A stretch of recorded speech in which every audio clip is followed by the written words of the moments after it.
Italy's Giorgia Meloni. She was a bad girl. Now she's a good girl, especially from a Brussels perspective, which is where we are. Will it stay that way, or is the bad girl still lurking behind the scenes? This is the latest interference episode.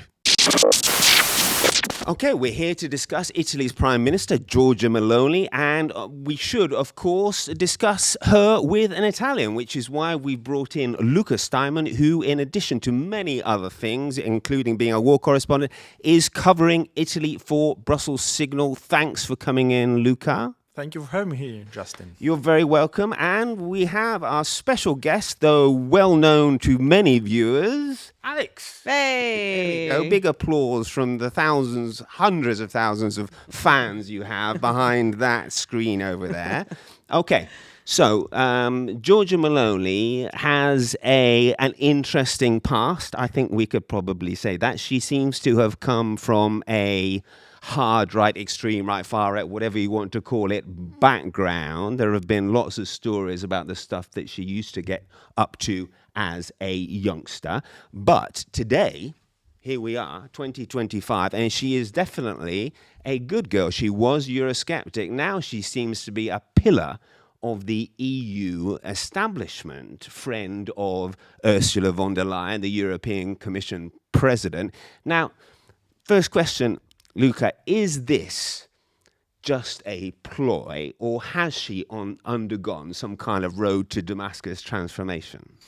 Well, I think this road to Damascus transformation already started before her, because we can clearly say that she comes from a post-fascist background. Her party originally was called Italian Social Movement, which was basically the party established in 1946 from the fascist regime, so people from the former fascist regime that went into democracy and founded their party, a new party that has been present within the Italian parliament since 1946. So this is nothing new. Of course, within the years, within the decades, this party changed a lot. It changed name, but with different names, it got into the Italian government from 1995. It was Silvio Berlusconi to first bring Gianfranco Fini, the former head of the party, into the Italian government, 1995, so a long time ago.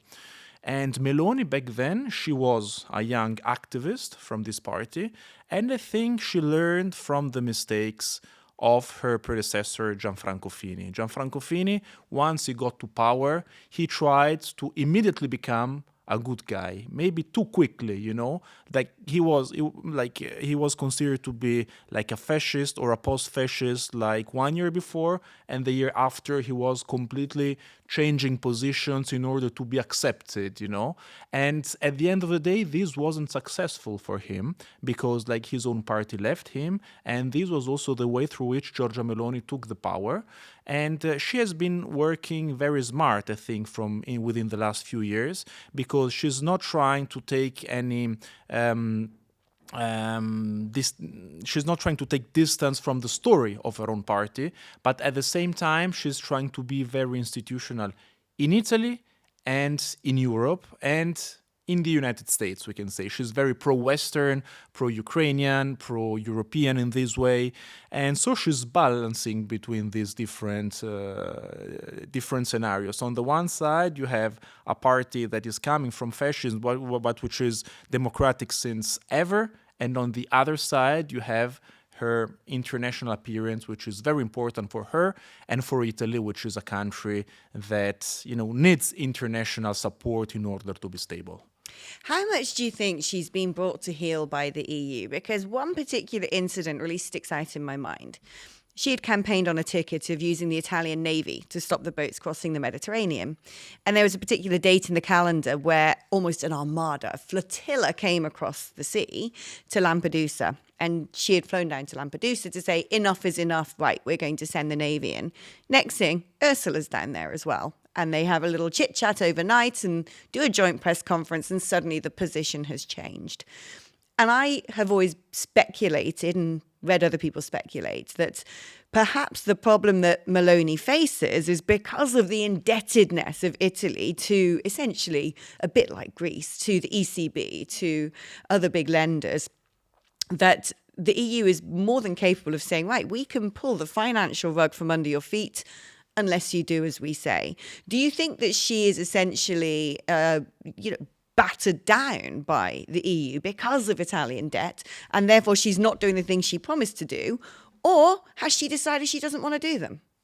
Well, we could figure this out only by going into her mind, but for sure she has to take into consideration the EU and the political will of the American administration. There is a motto in Italian politics saying, if you want to be proper in a government, you need to have good relations with the EU, with the United States, and with the Vatican. With the Vatican, not so much during these days. What about the mafia? No, that's a joke, but no, that's not the case. But really, if it's as you were, I completely agree with you. Like, she needs to have good relations with the EU, with Ursula von der Leyen.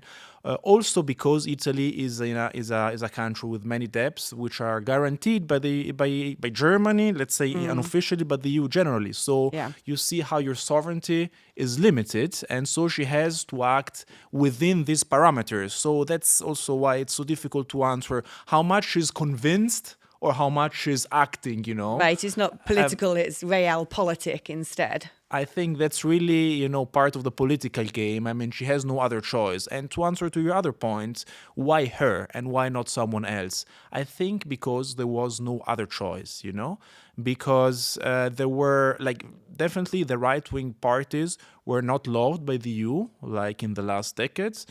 Salvini, of course, Berlusconi before him. And there were lots of technical government or government of technicians in Italy. Mario Monti, Enrico Letta, so people that were well doing in the EU, but that were not having support from the majority of Italians, So after years and years in which the right wing was having the majority, but was not able to go into power because of these democratic games, at the end of the day, there should be someone to start with. And this someone has been Meloni, because I think Salvini played his chance. He was the strong guy before, but he was not able to deal properly with this international dimension. And Meloni was the one being able to say to the Italians, I will more or less keep my word in the domestic politics, but at the same time, I will be respected internationally, what Salvini didn't manage to do. One article that you've written for Brussels Signal suggests that they have not been very happy with Meloni behind the scenes. There might have been, there's rumoured to be, some coup kind of plan to actually get rid of her. Can you tell us a bit about that story? Well, this is a story. It came out, a leaked conversation from someone working very closely to Italian President Mattarella that was saying, we have 1.5 years till the elections right now. It's going to be, it would be very useful. It would be very good if the government can change, if we can make something in between, to avoid the right wing to be in power again, but the time is very short, and this shows something again. Italy is a daily balance between the majority that the right-wing parties are having with an international agenda that is not loving so much right-wing parties in Italy there, but as politicians they have to deal with this, and there is, according to me, no one on the left that is really able right now to be an alternative, to be someone that is saying, I have the majority of the Italians backing me. I think there is a very important point, no one talks of it, The Italian government is made out by 3 parties. Brothers of Italy, Meloni, Lega, Salvini, and Forza Italia, former Berlusconi party, which is a party that is still controlled by Berlusconi's family, that also control the Italian television on which right-wing politicians are daily speaking and which are part of their consensus. If Berlusconi's family would ever decide to jump back into the political arena, that would be for Meloni way more dangerous than the left. Wow. And what's her public opinion like at the moment? Because a lot of Italians might have been skeptical about her because a lot of the Western press, I can't speak for the Italian press, but did paint this picture of, oh, she's a fascist. Is this going to be Europe's most dangerous woman? She's now turned out to be beloved by everybody. And for a long time, her opinion ratings were soaring in Italy. She was actually gaining more traction as a leader than she had when she first got elected, which is so rare in politics. Is that still the case, or are the Italian people falling out of love with her? I think there is really, most of Italians think there is really no alternative coming from other political spectrums. So she's there. She's keeping her own positions, and like speaking with many Italians, they are telling me, okay, like better her than nothing, you know. And we are seeing that within the last 20 years, the right wing parties almost always had the majority in polls. They were not necessary in government, in charge, because it was Mario Draghi and all the so-called technician governments. And so I think many Italians are kind of happy because they see at least we have someone voted by the people that we feel we have voted, you know, that is in power. So she's also playing with this. What about the Italian economy? Now, the reason I ask this question is if you look at the statistics, the Italian economy is basically flatlined since the introduction of the euro. Yeah, and I'm surprised that this has not translated into more Euroscepticism in Italy. Do people not connect the poor performance of the economy to the fact that Italy is in the Eurozone?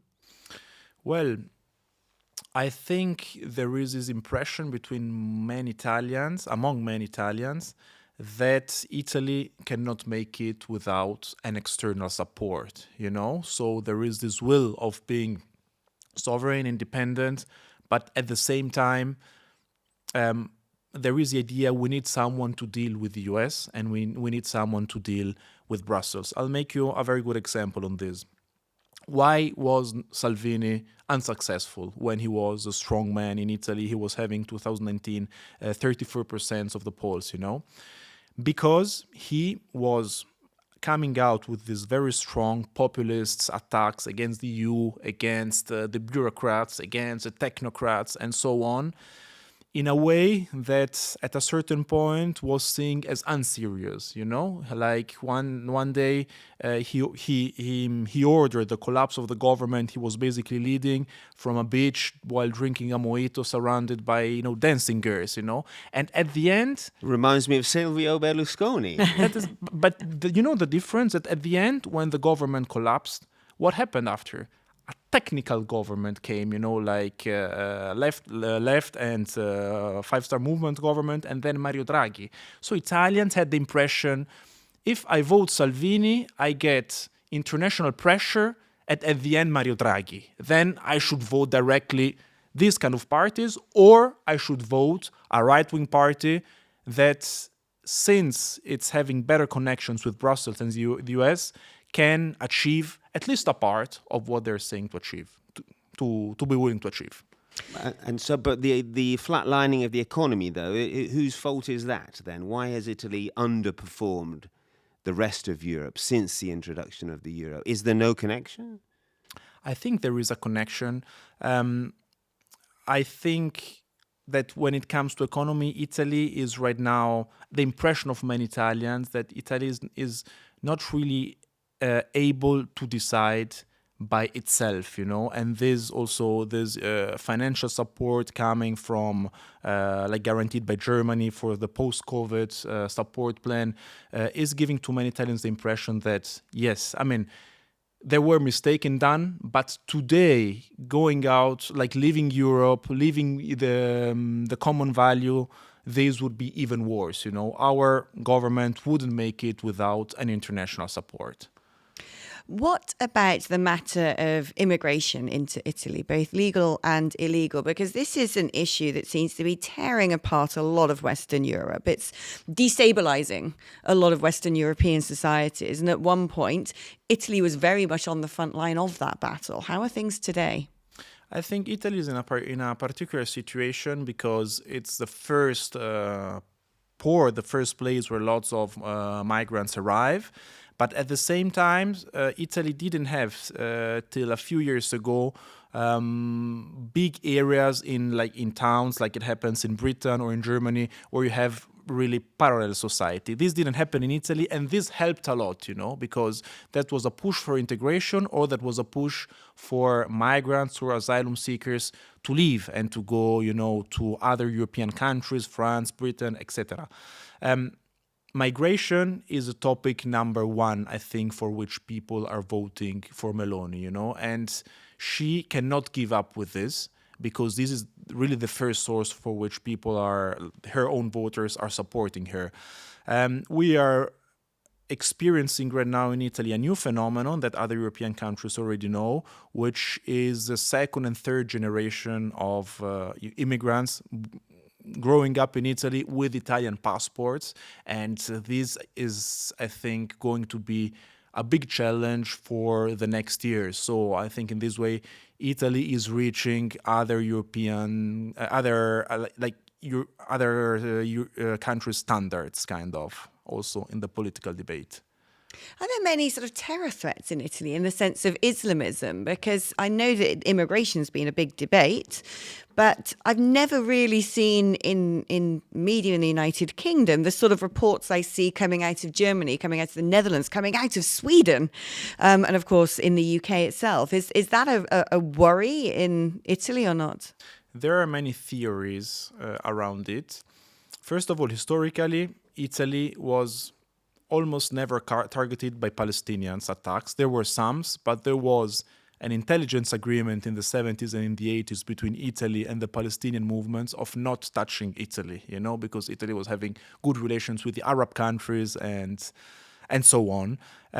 Now the situation might change due to the changing waves also related to the Palestinian issue, migration, but also in the years in which ISIS was there, we were never targeted by attacks. There was only one attack, I think, in 2010 by a Libyan individual that was just tried to attack a military station, but that was really a so-called lowly wolf. So thank God somehow we didn't have this kind of problems. But of course, everyone is watching the society changing with migrations, with new second, third generation of Italians with foreign backgrounds, and we are observing what is happening. It's recent news.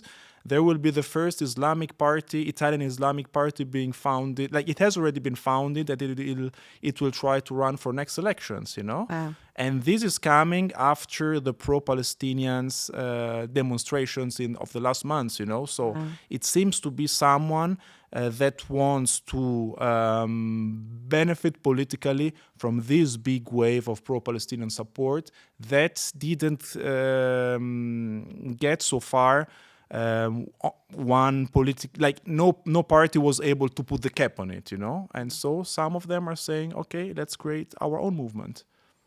I mean, she's been quite strict, hasn't she, Meloni, on things such as looking at foreign funding going into mosques and actually looking at the Islam issue, which a lot of Europe is quite scared about confronting. Are the population behind her on that, or is she regarded as a divisive figure? I think this hasn't been a main topic in Italy yet, The topic was related more on migration and on terrorism, but not so much on how to deal with the growing Muslim community. There is an ongoing agreement between the state and some Muslim communities in Italy to try to develop an Italian Islam, So to have an Islam that can work together, live together, the Italian government and the Italian society. This was made already in 2008 or 18 or 19, one of these 2 years. But since then, this hasn't been a big topic. At the same time, we are seeing that Italy is almost number one for investments of the Muslim Brotherhood in the country. So the question is, how quick are things going to develop in the future? Of course, we haven't mentioned the fact that Giorgia Meloni is a woman. I mean, she is the first woman prime minister of Italy, correct? She is, and when she first came to the parliament as a prime minister in the first meeting, like she was accused by some other women of the opposition of being, of not being a strong woman, kind of, And so she stood up and she said, with her small styles, but saying strongly, "Do you really think I'm not a strong woman?" or something similar, So I think this is also a plus for her, being because able. Italy is traditionally known, or at least when I was growing up, and even when I was living in Italy, as a macho culture.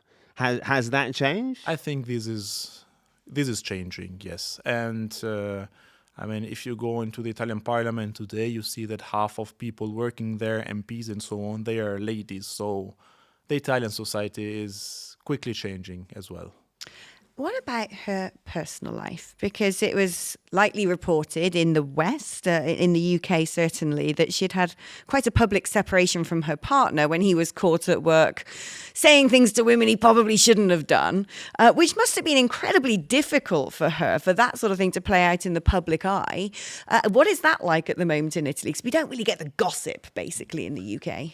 I think these two questions of yours are very related because she was praised by many ladies, by many women, on how she dealt with this situation, So not being the small, traditional Italian lady accepting the bad sentence of her boyfriend or husband, whatever it is, but she was taking a position. So she was able to get support or sympathies from, let's say, groups of society that are generally not supportive to the right-wing parties. I make you a very concrete example about this. Also, when it comes like to journalists, like I remember Salvini going to have these press conferences with the international press based in Italy, and it was like him going into the mouth of the wolf, we would say in Italy, like many were criticizing Lion's Den. Exactly. Okay, Den. you say it like this.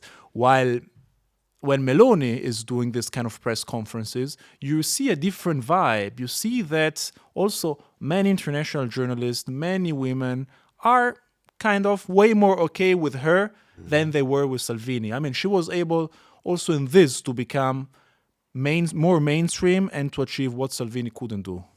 What I want to know is if she's able to go on dates. She just doesn't have time. Can't be easy. Do you think she's on Tinder in the evening, swiping? Which way do you swipe? Maybe it's like every time she goes to like Davos or something, she sort of like puts on a wig. Eligible men in your vicinity. Yeah. Well, when she broke up with her former boyfriend, that of course the Italian web was full of memes on her on Tinder and so on, which was obviously fake, But I think it's not easy for her, as for any prime minister or president, like to have a private life. Do Italians miss Silvio Berlusconi? I mean, on the subject of macho men, I mean, he was incredible with these bunga parties, and he got into trouble with his dealings, quote unquote, with an underage prostitute as well. What was her name? Ruby the Heart Stealer. The nephew what a of wonderful Mubarak name. the alleged nephew of Mubarak, because that's right. It happened that one of these ladies going to Berlusconi's house to have these parties was kind of caught by police, and someone of Berlusconi's environment called the tribunal of the local police saying, no, but we have to free her because she's a nephew of Mubarak, the back Egyptian president. So this would create a scandal, and that was not the case. It was fake. But it's very interesting because, many people, of course, were not liking Berlusconi back then when he was in power. But when he died, he had his funerals were remembering the one of a national hero. 3 days of national, exactly, and a full square in Milan full of people going to praise him. people from different all political orientation, they could not miss to be at the funeral. It was, let's put it, the place to be for The politicians. final bunga bunga. And the airport in Milan was named after Berlusconi. So it's kind of, this is, I think, a relevant part of the Italian mentality. When you die, people tend to have a positive idea, a positive, tend to remember you well. Positively, and I think this is the case of many people in Italy right now that make fun of him, but that remember him generally as a positive character. Why? I mean, why? I mean, I can see why some people would, but not why everyone does. Because he had a big profile on the international stage. Could that have been it? Or I think he was infamous, right? Right, he was infamous. He was into football. I don't know. I think, I mean, of course, I don't want to be, imprecise. I cannot speak about all Italians, but the vibe I'm hearing and feeling, he's remembered like a fun guy, that, a businessman, that a politician that tried to make his work, then he had his own conflict of interest. But many people would say, like, the immediate reaction is the one of a funny guy that people tend to remember positively in front of a glass of wine. Oh, do you know, I must admit, I was quite jealous of him during COVID when Boris Johnson got booted out for having a warm glass of Prosecco and a slice of cake in his own office. And I was like, he could have at least done a bunga bunga party. Maybe that's the Protestants in us, isn't it? You have to play by the rules, whereas Italian Catholics tend to, the great thing about being a Catholic is you can sin and then ask for forgiveness. I think this is culturally present in Italy, very much. That's great. Luca, thanks for coming in. You can read Luca's stories on our homepage. And as for you, we have Alex in the studio and we're going to kidnap her. We're not going to let her go back to the UK because it's so much better to have you here in the flesh than it is behind the screen. I know. More fun. I could do with a break from Britain anyway, so I'm going to hold you to your word. And then when I find myself back on a Eurostar tomorrow, you'll be in big trouble, Justin. Thanks for watching. That was Interference.